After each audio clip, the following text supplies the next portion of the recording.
Back here on CBS Sports HQ, it's funny how things can change, right? Because we're looking at the odds to win the Super Bowl entering the season on the left and then the current odds on the right. Remember when the Ravens were plus 650 and not sitting at 1-5? Now they're not even on the right side of the graphic. The Chiefs went from plus 850 to plus 650. They are now the Super Bowl favorites, followed by the Packers and the Bills that are sitting at 7-1. And then we have the Lions, Eagles, and the Rams. So the trade deadline just 20 days away, and we're wondering, what do some of these contenders need? We're going to go through every Super Bowl contender that is ahead of that November 4th trade deadline and talk about their biggest needs, and then, of course, a potential trade.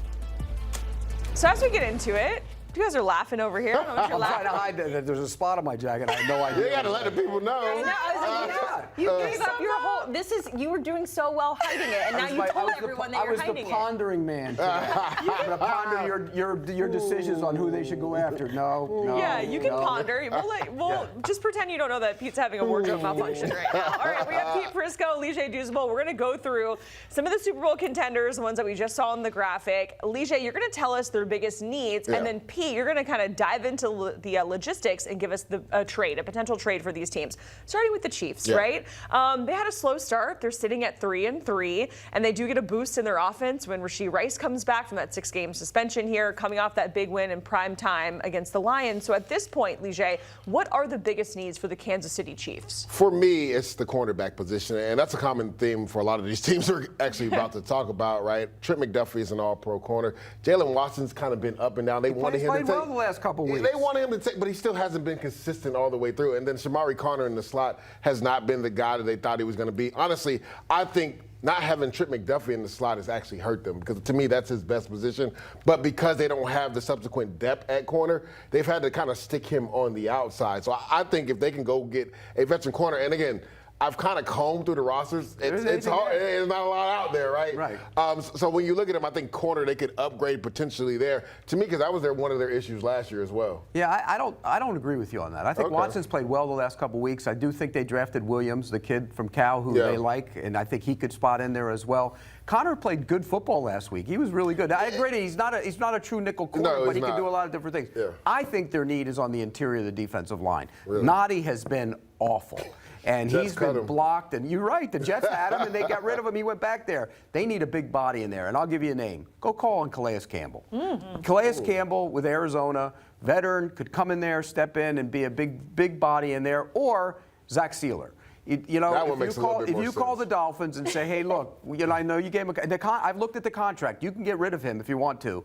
I think that would be a possibility as well. Those make more sense to me. The Dolphins just feel like that kind of team right now, where especially with the Tyreek Hill injury, we were talking about that earlier, just feels like a team that they're going to basically start from ground up. Everybody. Yeah. So it's a garage sale. Yeah, everybody's going to go pick through this stuff. And we'll sense that theme coming through Yeah. this exercise. Let's talk about the Packers, guys, because no surprise the Packers pulled off the craziest trade of the century earlier this year when they traded for Micah Parsons. But Pete, we've talked about it a lot. It hasn't been enough. I mean, Lige, when you look at the Packers and where they're currently at and what they've done with Micah, what do you think? Honestly, personnel-wise, they're in a pretty good spot when you look at the Packers. So this is me nitpicking. I went corner again here, and me and Pete have had this discussion. They love their corners, right? Kashawn Nixon, who I think would be better off just being specifically a slot corner, but he's played well on the outside. I love Nate Hobbs and the tenacity he plays with, and they love Valentine. He's played well. And he's physical on the outside. But when you look at this roster, it's like, where do you, edge was the biggest need, and they hit a home run by getting Micah Parsons. So maybe interior defensive line, maybe. But I like some of their, Willen's a good player. I like some of their young guys in there. Yeah, but they could use another big body in there. And there's another team that should call on Calais Campbell. There's another team that should call on Zach Sealer. They, when you got rid of Kenny Clark, they lost a big body. And there are some young guys there. They're starting to play better. The Brinson kid played well last week from Georgia. He's a rookie. But I think you could get another big body in there, a veteran that would help on the interior. That's what I would do. I could see where you go corner, because those guys have been banged up a little bit. And you can never have enough of those guys. If you wanted to go corner, maybe Alontae Taylor. Makes a lot of sense. I mean, he's available. And he would slide right into the slot, too. So that's a possibility as well. All right, let's get to the Bills, because regardless of their situation, they're still up there as a Super Bowl contender, even though they're not atop of the AFC East right now. And Lige, for you, their biggest need is somebody for Josh Allen to throw throw the football to. Well, me and Pete had a little bit of an argument yesterday. I always thought it was interesting that last year everybody was saying like Josh elevated the team, and it's the same receivers that he had last year. Plus, they've added guys. Well, the guy he added caught 2 passes. One was about a 50-yarder, and then he went out the other night. Yeah, but even in the beginning of the year, I watched the tape this morning. You way overreacted. I'm not overreacting. But they do need. I agree with you 100%. They need another receiver. I think they need another receiver, a guy that can win against man coverage. But again, these were the same guys he had last year. Khalil Shakir is one of the best run after catch receivers. I think they need to really lean on him a little bit more. But Keon Coleman hasn't been the guy to take the step that they really want. Like, they expected him to be on the outside one-on-one and go up and get those 50-50 jump balls. He has not been consistent. So, like, I think that's what they need, a big body receiver who can catch those 50-50 jump balls consistently, because Keon Coleman has not been able to do that. I mean, I think they need speed, and they lack speed on the outside. And so where do you get speed? It's hard to find it. I mean, do you call on Shaheed from New Orleans? I mean, Olave's got some speed too. Yeah, Olave, one of those guys maybe is a possibility. But when you look at, you mentioned Coleman. Watching that tape the other night, there are routes he runs where I don't think he's running full speed. It drives me crazy. And you're quick to blame Josh Allen, as you always are.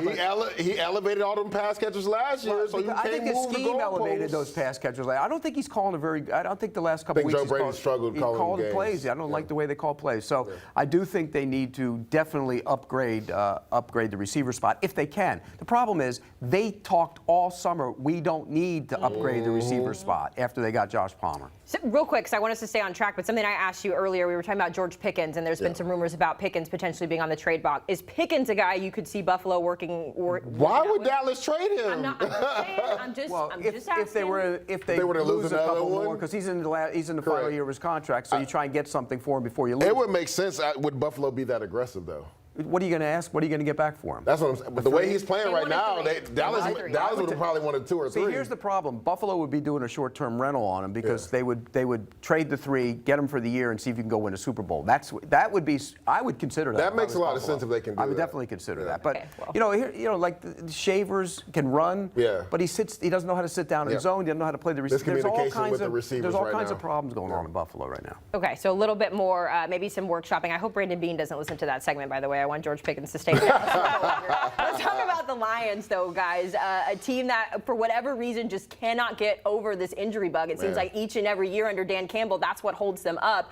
Biggest concern, what's the biggest area they need to replace here? Right now it's corner being healthy, but I think in the long term, because a lot of those guys are going to come back, right? Terrion Arnold's going to come back, DJ Reed, and even Rakestraw should be able to come back. So it's edge rusher, right? You need to pair somebody with Aiden Hutchinson. Now, Al-Q Muhammad has played really well, but he's not a guy that you can consistently say, go get a sack, right? He plays with a lot of tenacity and energy. If they were able to find an edge rusher, and there's a couple of guys that are out there on expiring contracts, Bradley Chubb is one. Jalen Phillips could even be a guy that, if you're looking for a younger guy to pair with Aiden Hutchinson, makes a lot of sense. So I think they need to pair somebody on the opposite side, and they've needed to do that for the last 3 or 4 years. I agree with last you. 3 years. I think that would be where I would look, and I would call on Bradley Chubb. That I would look for a veteran presence that could go in there and help Hutchinson on the other side balance it a little bit. Everybody slides protection that way. They double him all the time. They chip him. So get somebody over there that can help him, and then all of a sudden your pass rush is that much better. Yeah, Bradley Chubb, Aiden Hutchinson, woof. I don't want to go up against that. That is some scary stuff. He's not the same Bradley Chubb, but a veteran like that is always good to have on your team. Plus, he's a pro's pro. Totally. All right, let's get to the Eagles, because they are actually, Pete, the biggest faller in your power rankings, down 10 spots as they've lost 2 in a row. Yeah. So, Lige, what is the biggest need here for Philly as they're trying to go back-to-back? Cornerback and edge in the worst way. Now, that third edge position has been picked on by coordinators. Like, literally, they are hunting up that third guy opposite of Quinyon Mitchell and also Cooper DeJean. So they try to trade and get Jacorian Bennett, but it just hasn't worked out. Keely Ringo has really struggled on the outside as well, so has Adoree Jackson. Also edge, right? So Darius Smith ups and retires. And he actually gave them a spark, remember, Pete, when he first got there. Nolan Smith has been banged up, and he's been hurt, so he's been out. That's hurt the depth. We always talk about this. Howie Roseman does a really good job of giving rookies kind of like a redshirt year, right? And then they expect the young guys to come up and play well. Well, the depth has been killed with injuries and retirement, so now those younger guys are asked to step up, and they haven't been able to play really well. So that's been the issue for this Eagles team. Like, the Eagles defensive line was dominant last year. It has been anything but that this year. Yeah, and I think they're another team that should go nosing around the veteran pass rushers. Chubb would make sense. Phillips would be a possibility.